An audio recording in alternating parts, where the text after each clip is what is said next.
I've talked about length about Pantheon Rise of the Fallen on this channel, but I haven't covered the game since I had to eat crow on my alpha predictions for the year. There's going to be several more pre-alpha sessions throughout this year and into next year. Into next year.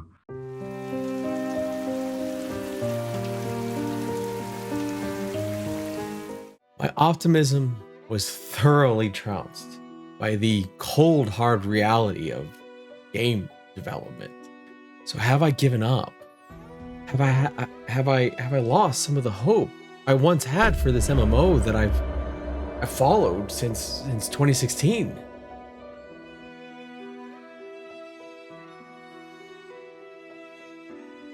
Fuck no. I've just been busy, and so has Visionary Realms. Pantheon has a major moment coming as early as next month, when we'll have a new pre-alpha session launching in September.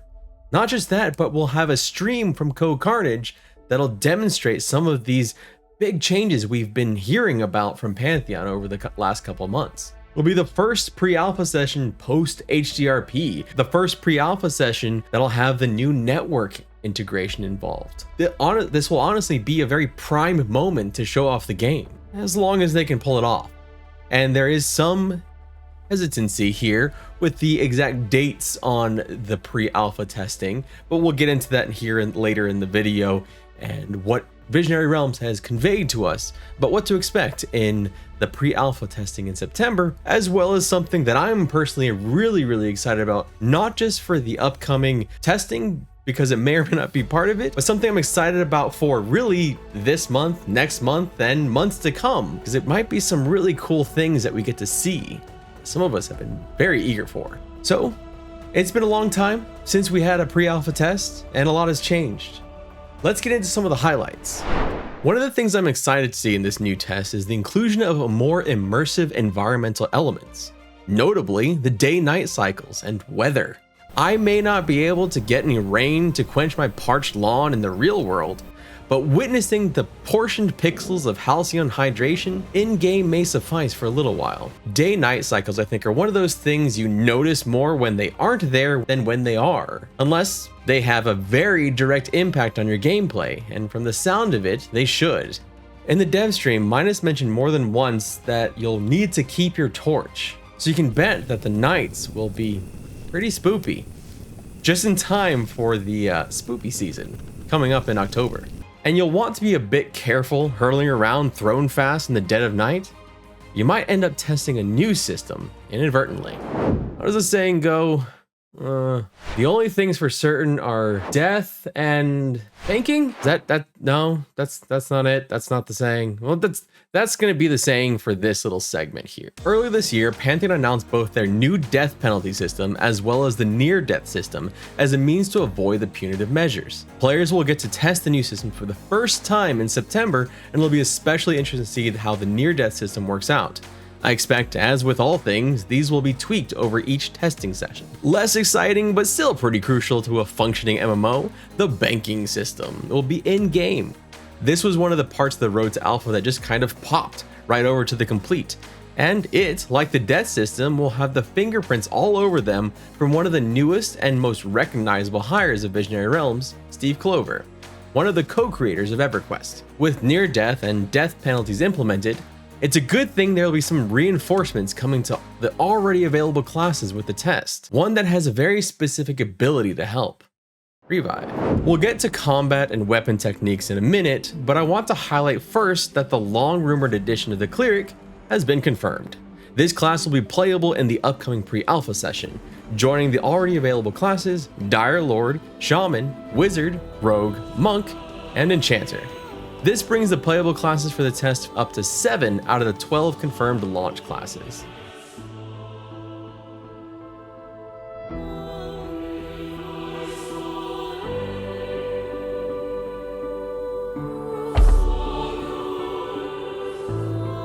For anyone who needs a refresher, the Cleric unsurprisingly is a healer. Sadly, as I won't be playing in the pre-alpha, I won't be finding new and exciting ways to fail and die all over the place. So all thorough testing of the Cleric's revive ability will have to fall to others. Good luck out there. It really is fitting that the class entering alongside the new death penalties is the Cleric. I'm sure that this will allow for plenty of feedback on the severity, with the proper mitigation efforts available as players test out the refinements to another core system. It would be a little bit difficult to test out experience penalties when you don't have the mitigating revive in-game at the same time. Weapon techniques are going to be available to test, and along with them, we got a preview of what kind of synergies we'll be seeing in the game. The Dire Lord's Blood Fiend ability is a cooldown ability that is twice as potent as far as the healing is concerned if a bleed has been applied to the target. And the Shaman's Memory of Flame will work nicely with any class hurling fire at the unfortunate foe.